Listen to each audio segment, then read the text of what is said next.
also Mother's Day. And well, Marian Wilson wasn't sure of also something we'll do. So let us begin with this beautiful program. And remember one thing, that wherever Marian and Matt are right now, whatever they're doing, they're holding hands, and the bond of friendship and family is strong as ever.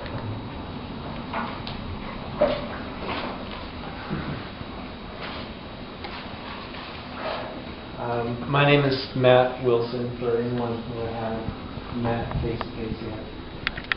And this is a prayer in honor of Marian and on behalf of the grandchildren.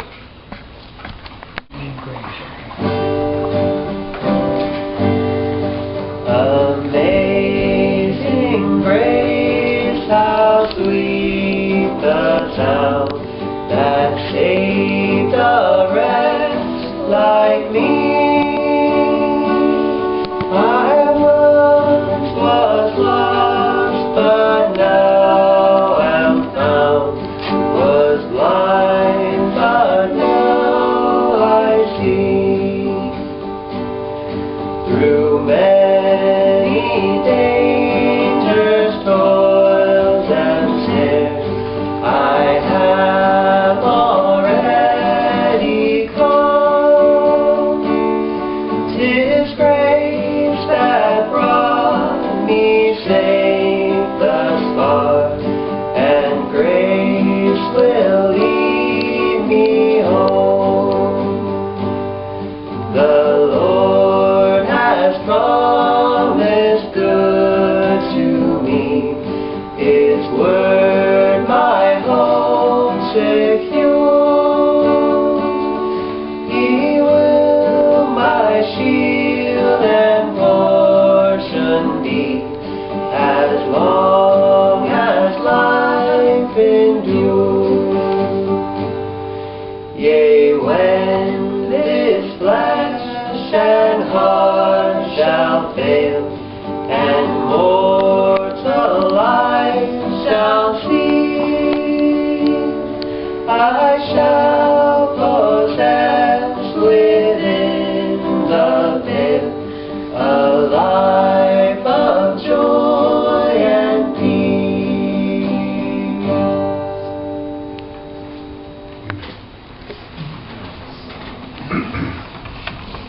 I hope you don't mind if I stay sitting. I'm getting old and feeble.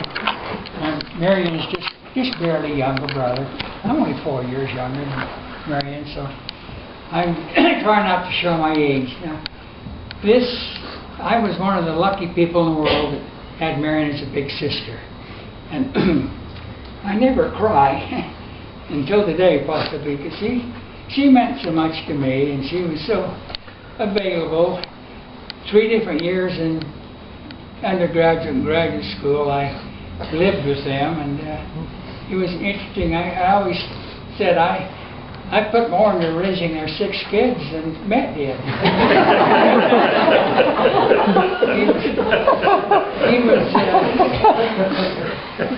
They were a great couple, but they did like to get up early in the morning. And some of the kids did. I'm thinking especially of John, who might defend himself here. He would always crawl into the edge of the bathroom where I was shaving and look up at me, and I'd say, "Scat."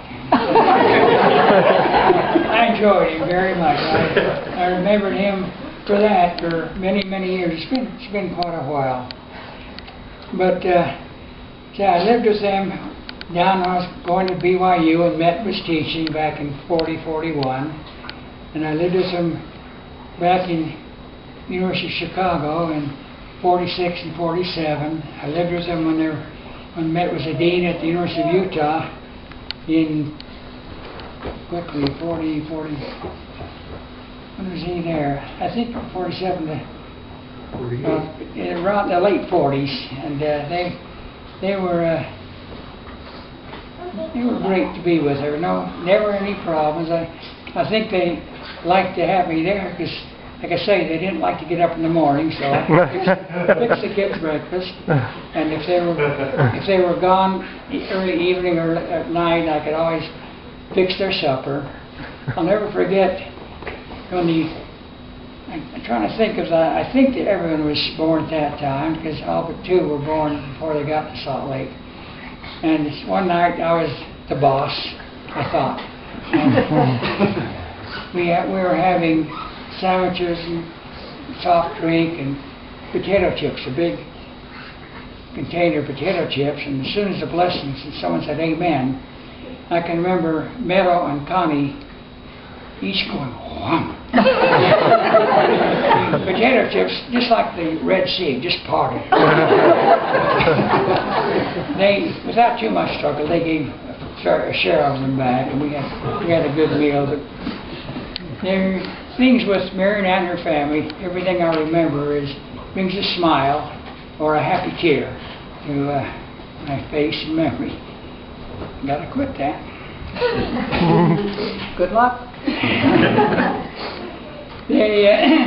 Marian was, of course, an ideal big sister. If I could have gone through the catalog and say, I picked that one, that'd have been Marian that I picked. She was extremely helpful. I never remember having a quarrel with her in my life. And she did everything really quite easily. I think you know that when the time came to say something, somehow the correct words always came out of Marian's mouth. Just beautiful. And of course, Matt realized that, and he combined with her several times, even on speeches and so forth, to get the right touch to what he was saying. And so, it's hard to put into words my experiences and my feelings with Marian. I think one of the things I've always enjoyed, and this includes, I always call him either Meadow or young Matt, is when they got married at 38, and let's see, in the year 40-41, I was a junior at BYU, and Matt was teaching, and little Matt was past his first year, between 1 and 2, and they gave me an upstairs bedroom, and I had a little desk in there, and once I heard some sounds on the steps, then around the corner, here comes, pardon me for always calling him Meadow's face, and I didn't, because I saw him a lot, and then he crawled us over to the desk, and got up like this, standing on the desk, and he put his hands over and started pulling all my papers off the desk. He says, oh boy. So I went over to my drawer and got out a sweatshirt, put a great big pin in the middle of the bottom, and stuck him in the top with a foot out each way. Then I tied the arms and hung him on the door. He was okay. Of course, he cried enough to get his mother's notice. He came up the stairs, and bless her heart, rather than bawling me out, she started to laugh so hard she couldn't say anything to him. And when she sort of came back to her normalcy, she got him down and said, hey, he might have fallen, but that sure was funny.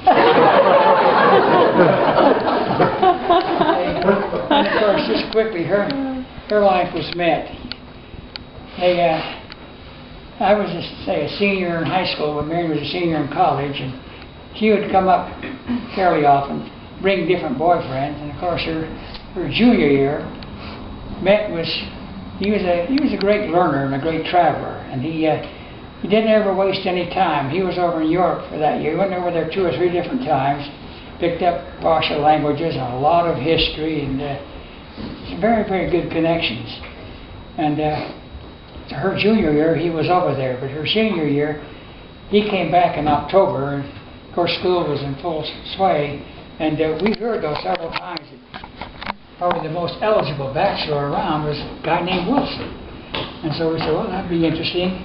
And that they met in October, and they were going steady in late November, and they got engaged on Valentine's Day, February, in 1938. And I can never forget the night they met was up in Ogden, and I think he had brought Marian up, and I think he knew what he was doing, a lot more than I did.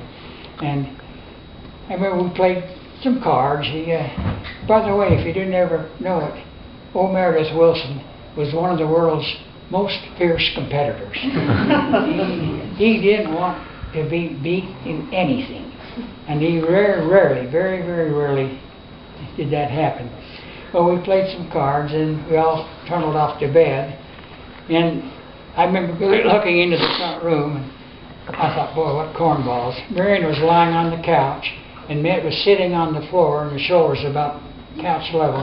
He was reading her poetry. I said, oh.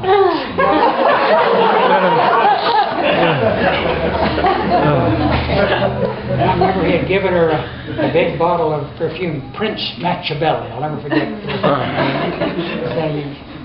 I won't say you can't match my belly, but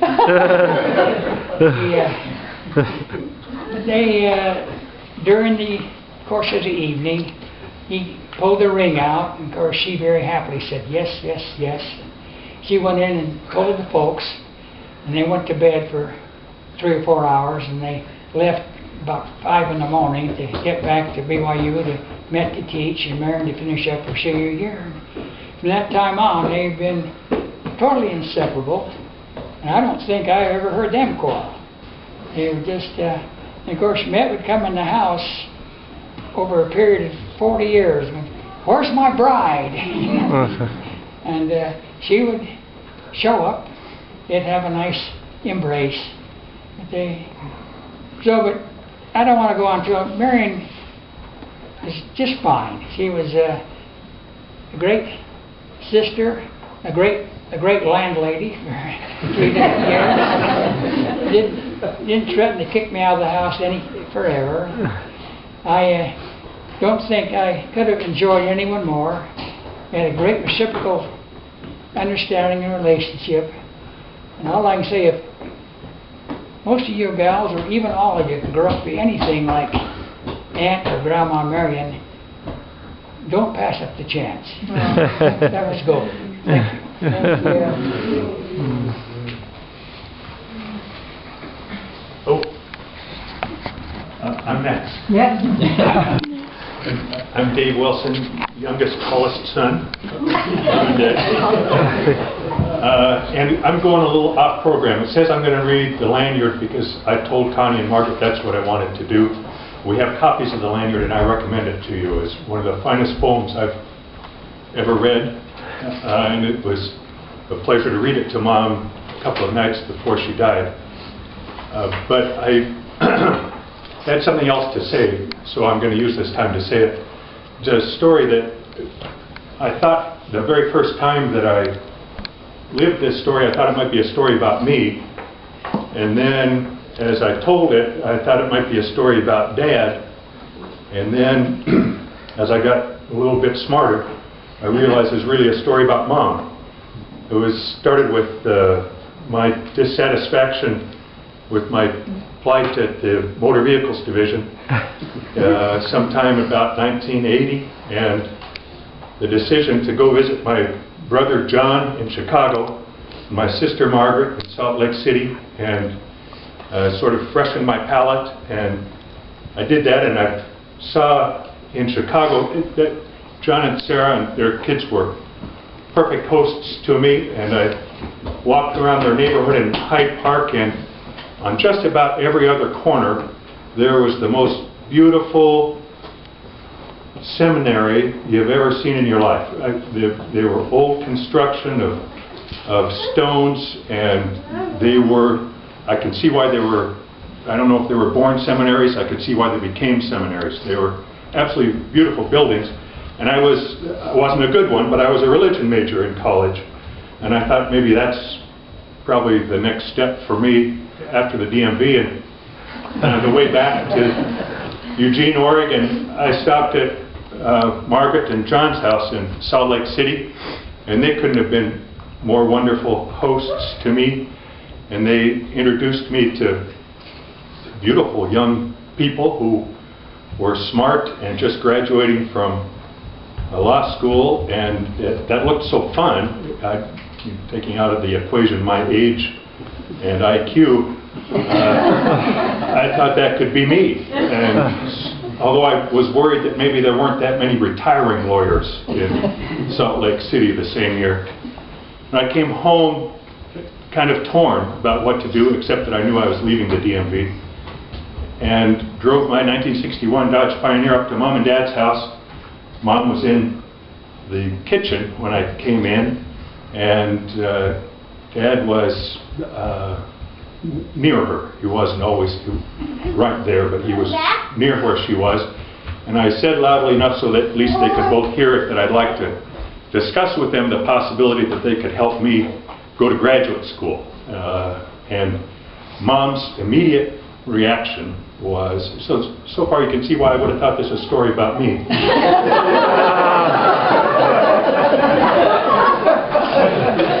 Mom's reaction was, go talk to your father in the family room, I'll get us something to eat. And that was, I probably could have guessed if I had thought about it, that would be Mom's reaction, right down to the detail. But I went into the family room with Dad, and while Mom was making us both something to eat, I explained my trip with the seminaries and the law students, and Dad looked at me, I thought a tiny bit judgmentally, and said, I met you, I know you, you could go for 6 years to a seminary and come graduate and be qualified to give drive tests.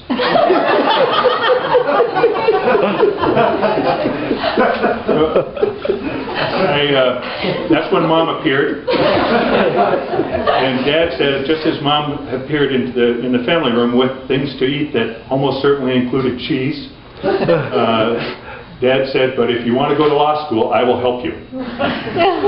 So that's when I thought it was a Dad story. And Mom said, even as she was sitting down, and I'll help you no matter where you want to go.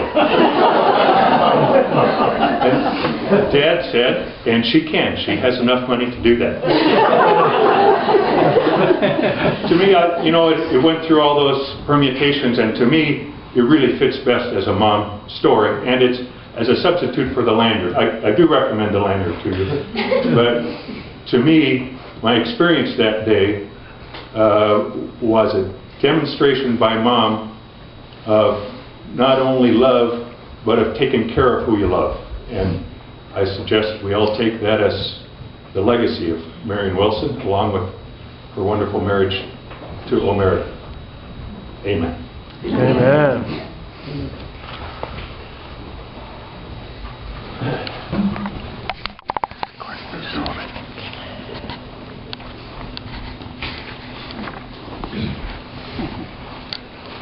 Swing low, sweet chariot, coming for to carry me home. Swing low, sweet chariot, coming for to carry me home. I looked over Jordan, and what did I see? Coming for to carry me home. A band of angels coming after me, coming for to carry me home. Swing low, sweet chariot, coming for to carry me home. Swing low, sweet chariot, coming for to carry me home. If you get there before I do, coming for to carry me home, tell all my friends I'm coming too, coming for to carry me home. Swing low, sweet chariot, coming for to carry me home. Swing low,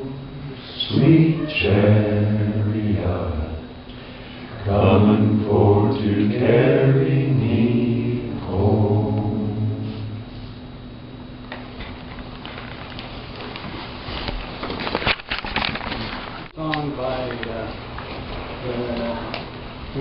young women. I'd like to give you a historical perspective of singing. And you notice that if it weren't for Matt Wilson and Connie Hansen, there would have been no Wilson or Barlows in the singing group. And I think the heritage of no Wilsons comes from Meredith, who when he was a little boy, he went around singing carols in his class. And after the teacher heard Meredith sing, and next door that they were going around singing Christmas carols, the teacher reached over to him and said, "Here, Meredith, you carry the candle." And as far as other historical evidence of skills, when Steve, my oldest son, was in the first grade, there was a young woman whose husband was interning at Sacred Heart Hospital, and she was sitting next to my wife and didn't know who she was, and she turned to her and said, "Who's the little boy on the front row that knows all the words but can't sing?" Well, that's why there were no Barlows or no Wilsons singing here today. But my history with Marian goes back now actually 65 years. And so my remarks will be made from the basis of primary source, me, and some on the secondary source as recent of last night that I heard. So I'll hit some of the highlights of this wonderful, remarkable woman. And it has been commented before that poetry was very important in Marian's life. And I didn't realize how important until Connie mentioned how much she had loved poetry, particularly in her declining years. And that particularly about within 48 hours of her demise, Connie had read her an hour-long poem by a poetess, Mary Oliver, and her mother had been taking morphine to either make her more comfortable and so forth. And despite that, she insisted that Connie finished the poem, and it lasted an hour, and she remained awake throughout all the time. And so I thought it appropriate. I actually found a poem by Mary Oliver that Connie had given me a book of her poems that I think expressed our feelings about Marian, and I'd like to read 6 of the lines that are within that poem. When it's all over, I want to say, all my life I was a bride married to amazement. I was the bridegroom taking the world into my arms. When it's over, I don't want to wonder if I have made of my life something particular and real. I don't want to find myself sighing and frightened or full of argument. I don't want to end up simply having visited this world. From that, I think we can all recognize that she was certainly not one that visited this world. We could end a presentation right now going on, but since I've prepared something, I will go on. But Marian definitely was a woman who did not merely visit the world. And when I think of Marian, I think of 2 things. I think of all the roles that she played, and so ably filled, and always with grace and charm and wisdom and strength. And basically that's why we're here today, to celebrate those multiple years of that interaction. And perhaps I should maybe discuss her or give some thoughts about her roles in chronological order. And first was as a daughter, and I only knew that relationship in the adult form, although I heard more about it last night from Keith in a different setting than as adults. And he's alluded to it in his recent remarks of what a wonderful sister she was. But as an adult adult daughter, she was respectful, dutiful, and felt warmly toward her parents. And she also, I think, embraced being the firstborn, all the problems and challenges of that, but also all the rewards of being, those of you who are firstborn here can testify to. And I think as a child growing up in the family, her mother viewed her as the perfect child. But her father, you should know, was a staunch Republican, very conservative, and had been a Republican state chairman in Utah for about 12 years, had run for Congress on 2 different occasions and lost. And because of Marian's political views, he couldn't quite come to the point of anointing her with perfection. But they made their accommodation and respected each other's political views, and neither one of them changed their mind. The other thing that I was able to observe and see was a sister-to-sister relationship, which was a thing of beauty to hear about and to observe firsthand.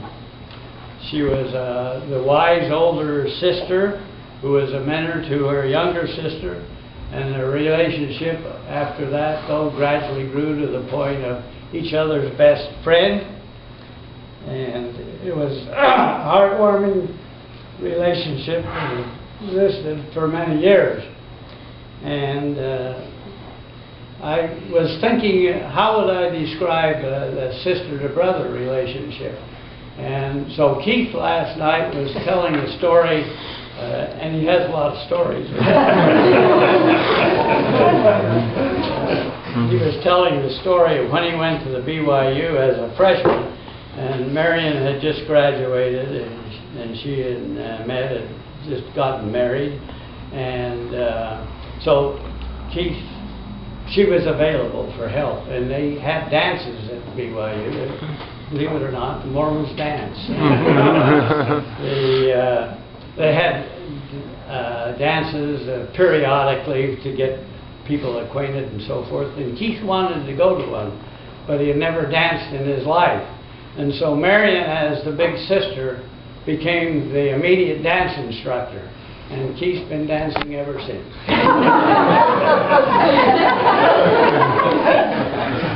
And, so one of the, and Keith has mentioned the next phase in her life, which was the wife. And she did have a great marriage, and Matt and Marian were a great team, and it was a beautiful thing to see and observe, and they were both just outstanding people. But one of my children once remarked, when they were discussing a relationship and what they'd each accomplished, said, well, he says, yes, Uncle Matt is really an outstanding, brilliant man who's a great leader, but of the two, Marian is a real rarity. And so I think that was rather perceptive, and he wasn't very old at that. And so next comes motherhood, and she was obviously a great mother, and she always was kind and loving, and at the same time held her children accountable to become good citizens. And one thing that I remember her saying frequently, particularly when a child was dealing with some personal disappointment or dealing with a personal problem or an issue, was, that just gives me shredded innards. And that's a description of how she felt and how involved she was with her children, and why she was such an outstanding mother. But we need to stop right here and let you know that this also, as a mother, may be a real chink in her armor. And I'll tell you a story which may be part of the family lore, but you all, not everybody may know this, but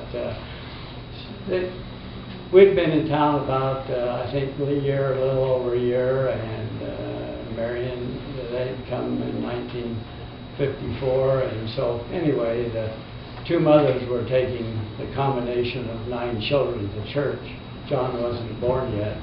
And so they, coming home from church, on the way to have dinner after church at Marian's house, they decided they needed to get something at Tiffany Davis, which is a drugstore and an old and a variety store about a mile from their home.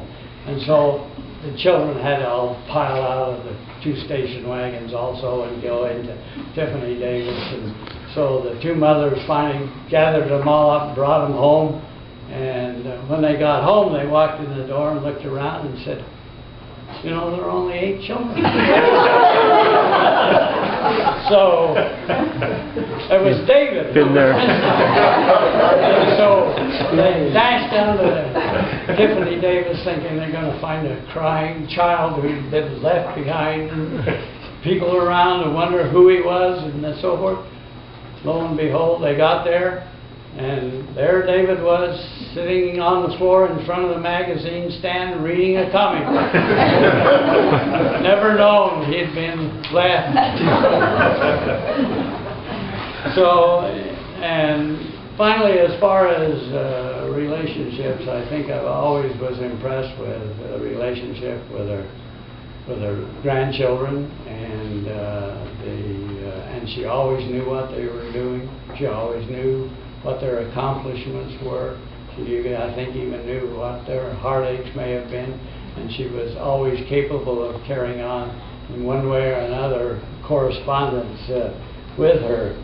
And she took great pride in everything that they did. And I could tell you another little family story of when she was a grandchild. At one time at a family reunion, which at that day and age and time of life took place in Heber City, Utah. And her grandfather once, in front of everybody and the grandchildren, said, and he was getting near the end of his life, he said, "These are all my grandchildren. Aren't they wonderful? There's not a runt among them." So I think Marian would have felt the same thing about her eyes, and as far as what I can tell, there's not a runt among them. So the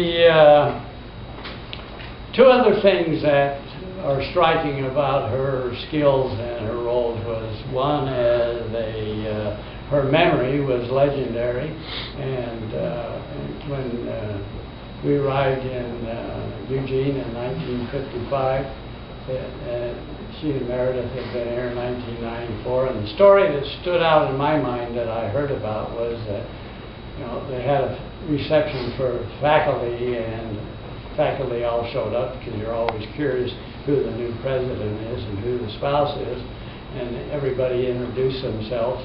And from there on after, whenever Marian saw one of these faculty members, she'd say hello to him personally by name. And somebody said, "Oh my, she must have spent hundreds of hours learning all of those names and who they were," little realizing that that was just part of her persona. That's what she could do and what she did well. And then the other thing that made her legendary, I think, was that of being a hostess. And last night I heard from Margie Wilson, who is Keith's daughter, saying that when she went years ago to visit them for a few days in Palo Alto, and Margaret made the remark, the table was always set, and there's nobody that did it better than Marian.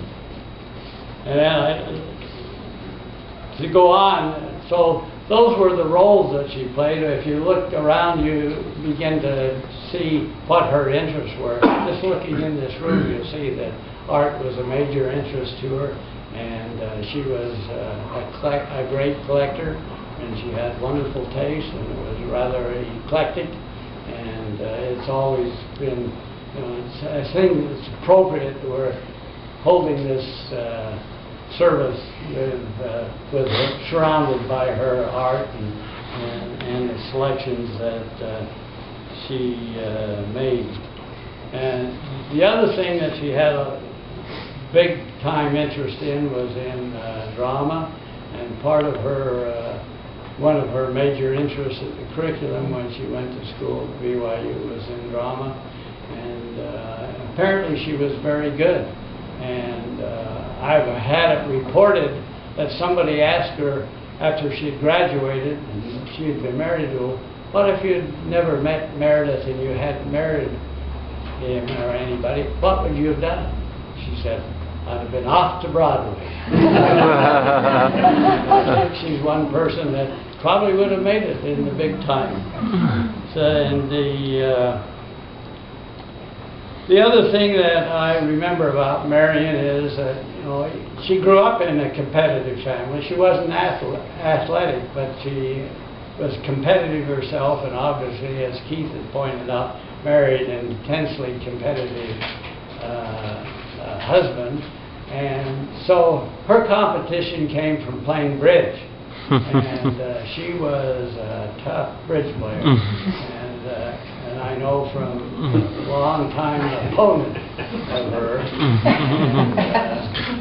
And the thing that you should know is, and she continued to play for years and had a bridge group that she played with.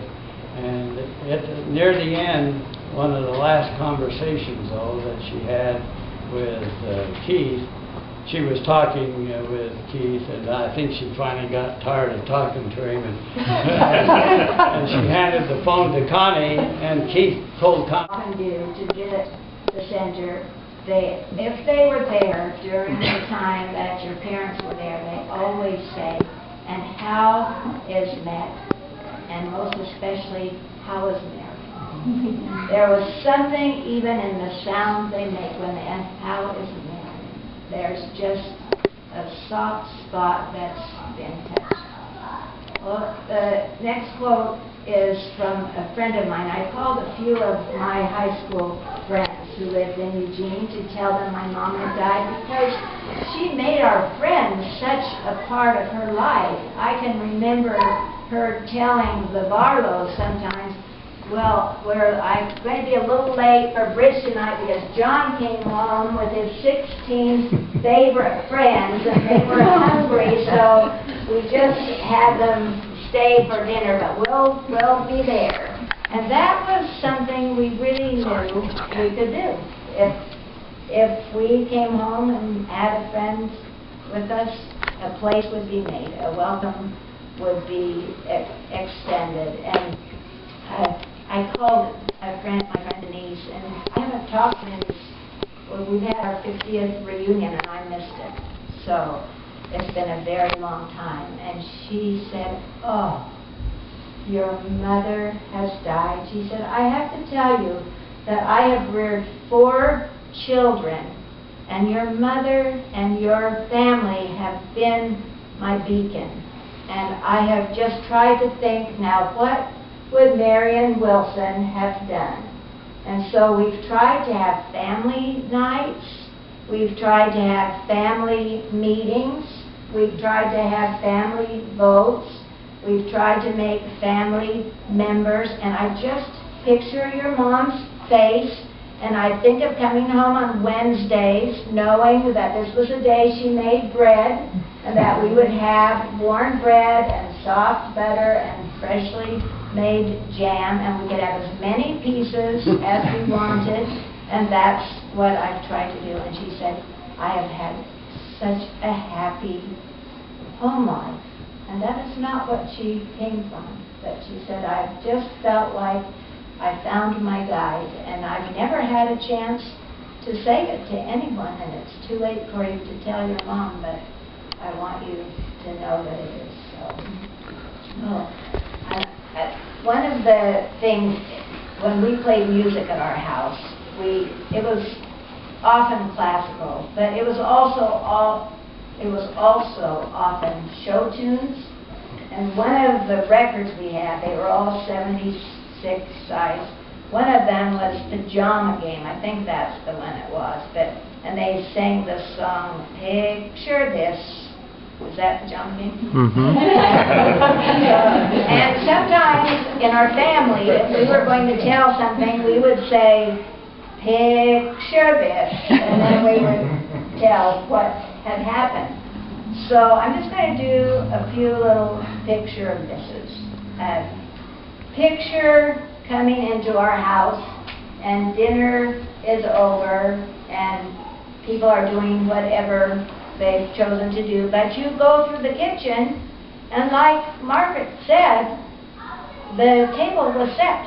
It was set for breakfast, because dinner was over and dishes were clean, and Mom had set the table for breakfast. And you could know there would be a centerpiece, and there would be placemats or tablecloth, and there would be a table that just looked like it'd be fun to sit at it.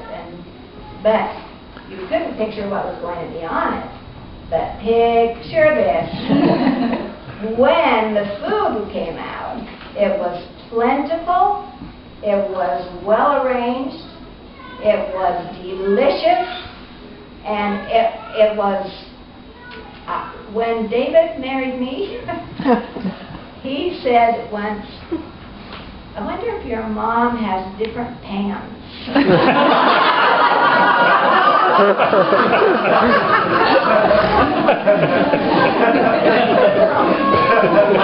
So we have really good pans. And then also, picture this. We lived 1 block away from Mom and Dad for a precious few years. So our oldest Marian and our second Cargie and our third Betsy got to really walk over to their house and feel the welcome that would come to an unexpected grandchild. Sometimes Marian told me, well, I had all the kids just tell me some fun memories they had, but 2 I'm going to say because they are so different from the regular. Mom's welcome was universal. And what Marian said, one of the things that she did when they were going to sleep over, she would say, you may choose whichever bed you would like to sleep in.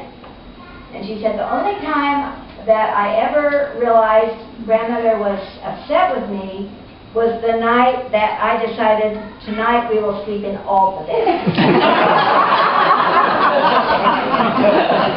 Margaret told me that there was just one time that she could ever remember that grandmother had been a little unhappy with her, and that was when grandmother took her aside and said, Harvey, please do not pop all the buds on the fuchsias. Mary said, oh, I can really remember that wonderful little like the stepping on the plastic bubbles right through the garden. Laura would not have liked it. Well, those experiences were so precious, but mostly when I think of Mom and the children, there was never a stage she wasn't good. But I can see her with one of the younger children on her shoulder, and just her head cocked a little, and the child's head was here, and she'd be saying, oh, love bug. I used to think, I wonder if she ever called me love bug. It was so tender, so tender. Well, picture this. The telephone is ringing in our house, and Mom would answer it, and she was courteous no matter who was on that phone. Solicitor, bad news, doesn't matter. She was polite. You've heard so many of the words that describe her. They are all so good, so good. So many people who have said to me through life, when I grow up, I want to be like your mother. And I think that was a feeling that was felt by as many people as knew her well, because very few of us have lived in a way to have already achieved what seemed to come semi-naturally to her, though. But of all things, to picture this is picture this. Well, there's one thing. Her funny little ways when she got older and sick. Once we thought really that we were going to lose her 2 other times, and once when really we were pretty much gathered and feeling sad, she woke up and she said 2 things. She said, "Is there anyone particular that we're all supposed to be feeling sad about?"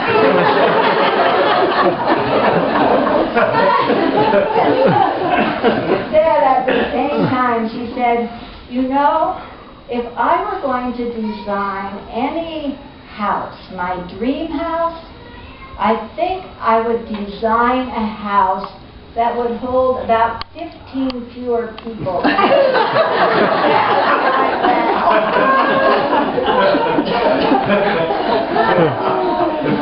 So, I'm getting near the end of this, but picture this. Mom in her red recliner chair, the television is on, and there are really just a few programs that she didn't want to miss. Chief of them would be any Ducks game. On one of the boards, you will see a picture of her dressed for a Duck game, as far as I know, up to the last one she saw. She had green sweats, yellow top, green and yellow tennis shoes, and I heard about the Ducks games regularly, and I just loved the sound of her voice talking about them. They were just so great. But she also didn't like to miss Wheel of Fortune or Jeopardy. And John told me something I never knew. He said that when Daddy was still alive, that the 2 Oregon papers both had the same crossword puzzle. They did. And that tell them what they would do. Oh, well, at that time, the Oregonian and the Guard both had the same crossword puzzle, and Dad would do one and Mother would do the other, and they would cheat by giving each other hints. At the same time, they would watch Wheel of Fortune and then Jeopardy. And so, you know, I suppose that as she continued to want to watch those, she also loved the news, and she read those papers and she listened to those news shows, and she as politically oriented as her family was, she must have gotten very early interested in current events and stayed interested in them always. And picture this, even here behind Suzanne, a pile of books, shelves of books, bunches of books, different topics, poetry, history, art, biographies, countries. If somebody's going to a new country, she wants to learn about it. If one of the grandchildren is in Afghanistan or India or China, it's time to get serious and read some books about these countries and get acquainted. She was a marvel. She was a marvel. And I would like to just end now with a couple of poems which are so reeking with Mom and Dad. And then I have one final quote, and that's it. You've sat so well and so long. This first one is really a poem dear to much of the family and has been read at other weddings and funerals, but this is a poem our family loves and that Mom and Daddy lived. It's E. E. Cummings, number 92. I carry your heart with me. I carry it in my heart. I am never without it. Anywhere I go, you go, my dear, and whatever is done by only me is your doing, my darling. I fear no fate, for you are my fate, my sweet. I want no world, For beautiful, you are my world, my true. And it's you are whatever a moon has always meant, and whatever a sun will always sing is you. Here is the deepest secret nobody knows. Here is the root of the root, and the bud of the bud, and the sky of a tree called life, which grows higher than soul can hope or mind can hide. And this is the wonder that's keeping the stars apart. I carry your heart. I carry it in my heart.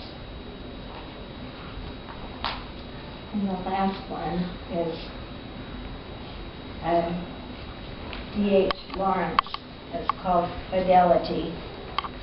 And there's one word in it that might be new to you. It was new to me the first time I read this poem, and I looked it up, and the word is foraminiferi, and it's the oldest of the living kinds of cells that grow. Marcus, can you add anything more about that? Okay. This is called Fidelity. Man and woman are like the earth that brings forth flowers in summer and love, but underneath is rock, older than flowers, older than ferns, older than foraminiferi, older than plasm altogether is the soul underneath. And when, throughout all the wild chaos of love, slowly a gem forms in the ancient, once more molten rocks of two human hearts, two ancient rocks, a man's heart and a woman's, that is the crystal of peace, the slow, hard jewel of trust, the sapphire of fidelity, the gem of mutual peace emerging from the wild chaos of love. Really, Mom and Dad had that sapphire. It was so beautiful. It was such a joy to think of them together, to know that once more the clasp of the hand is a reality. And I just want to end with one quote that came from, actually it was a pioneer woman, I think, that was writing about her mother, and I was reading some pioneer history, and I thought, this tribute, I didn't write it originally, but I choose it. It just belongs to my mom, and it belongs to your grandmother, or your sister, or your friend, or whatever your relationship is to Mom. As long as her memory lasts, I want her virtues to haunt and to prompt me. May it ever be so. May she be blessed. May each of you be blessed the way she would have you blessed if only she could. It is my prayer in the name of Jesus Christ. Amen. Amen. I will remember you. Will you remember me? Don't let your life pass you by. Treasure all the memories. Remember the good times that we had. Don't let them slip away from us when things get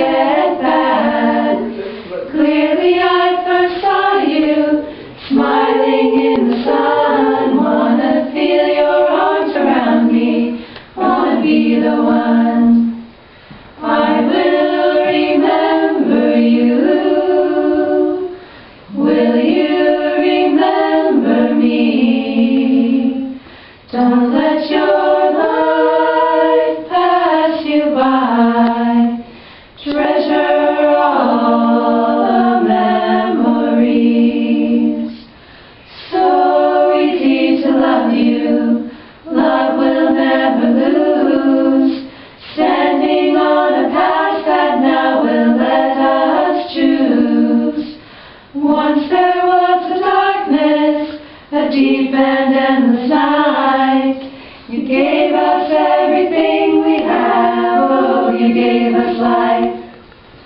I will remember you. Will you remember me? Don't let your